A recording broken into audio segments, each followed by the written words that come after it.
Bonjour, voici la lecture de la section 3 du chapitre 4, L'amour sans conflit. Il est difficile de comprendre ce que signifie réellement « le royaume des cieux est en toi ».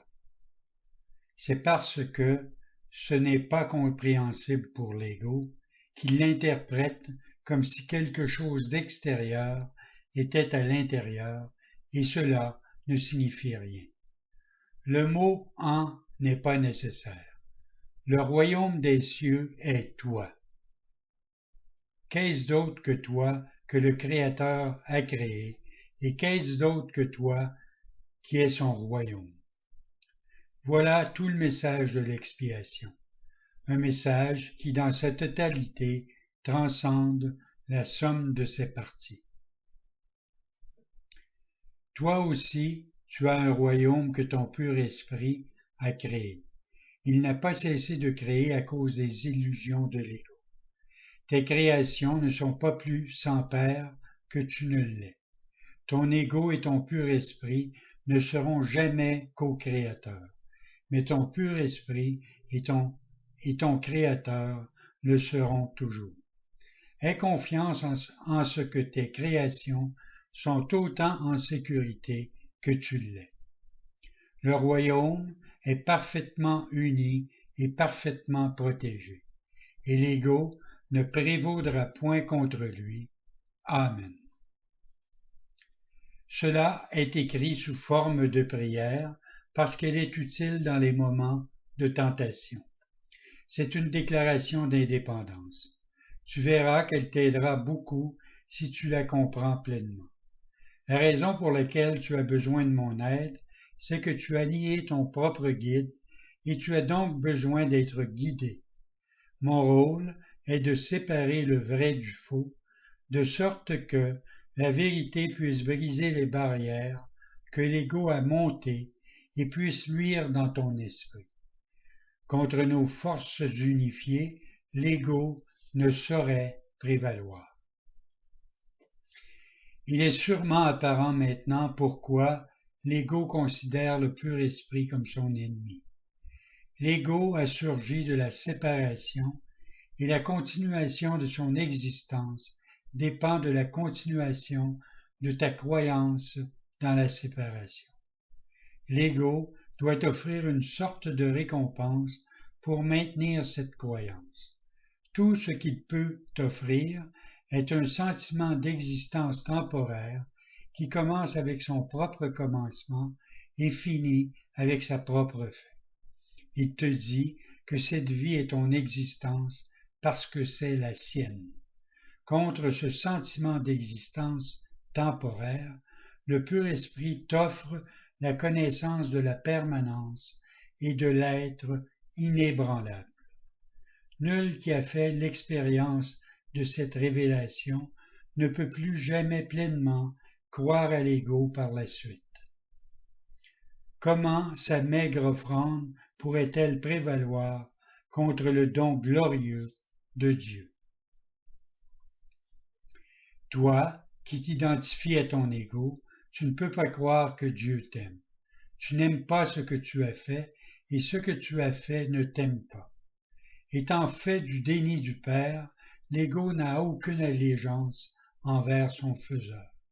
À cause de ta haine contre le soi que tu as fait, tu ne peux pas concevoir la relation réelle qui existe entre Dieu et ses créations. Tu projettes sur l'ego la décision de te séparer et cela est en conflit avec l'amour que tu ressens pour l'ego parce que tu l'as fait. Il n'est pas d'amour en ce monde sans cette ambivalence. Et puisqu'aucun ego n'a fait l'expérience d'un amour sans ambivalence, le concept dépasse son entendement. L'amour entrera immédiatement dans tout esprit qui le veut véritablement. Mais il faut qu'il le veuille véritablement. Cela signifie qu'il le veut sans ambivalence. Et cette sorte de vouloir est entièrement dépourvue de la soif d'obtenir de l'ego. Il est une sorte d'expérience si différente de tout ce que l'ego peut t'offrir que tu ne voudras plus jamais ni la couvrir ni la cacher. Il est nécessaire de répéter que ta croyance en les ténèbres et la cacherie est la raison pour laquelle la lumière ne peut pas entrer.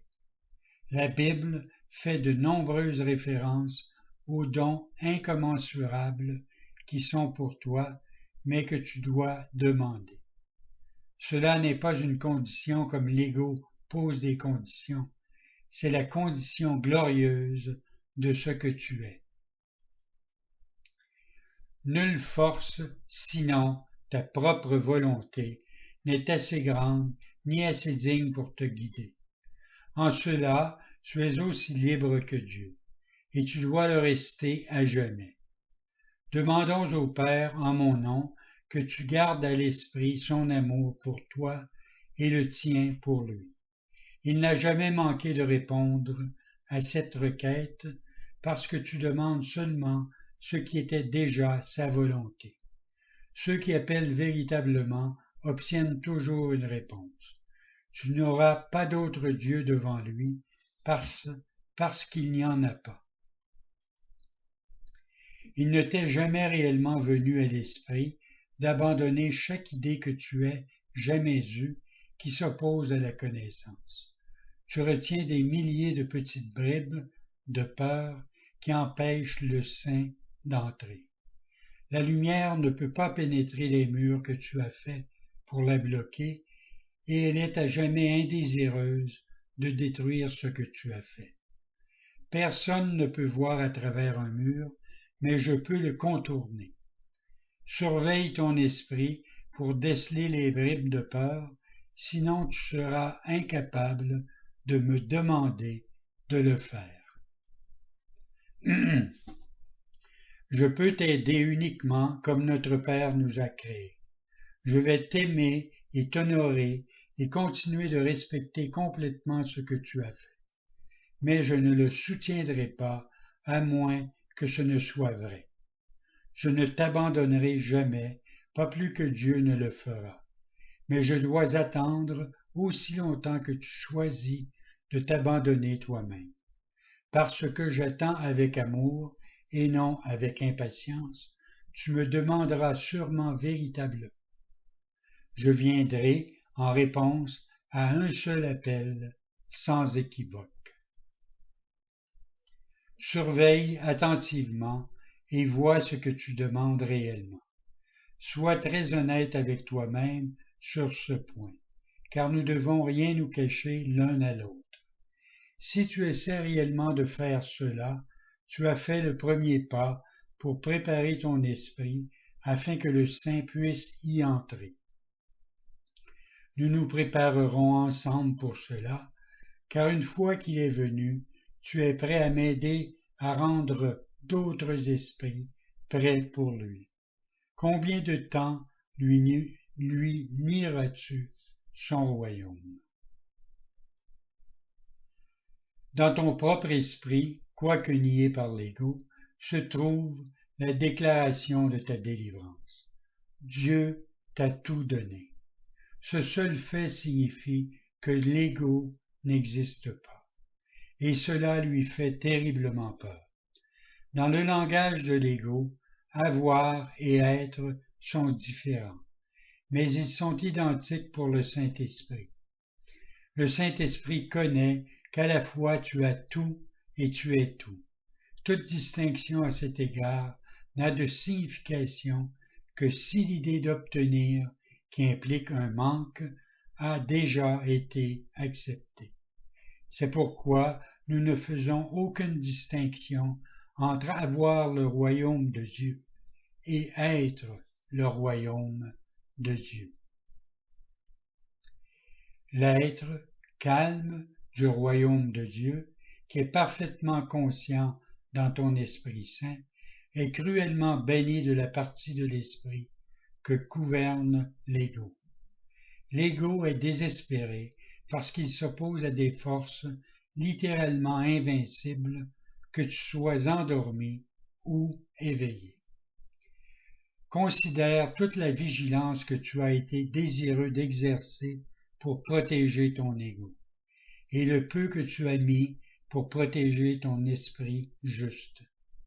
Qui, sauf les insanes, entreprendrait de croire ce qui n'est pas vrai, puis de protéger cette croyance au prix de la vérité? Bonne journée.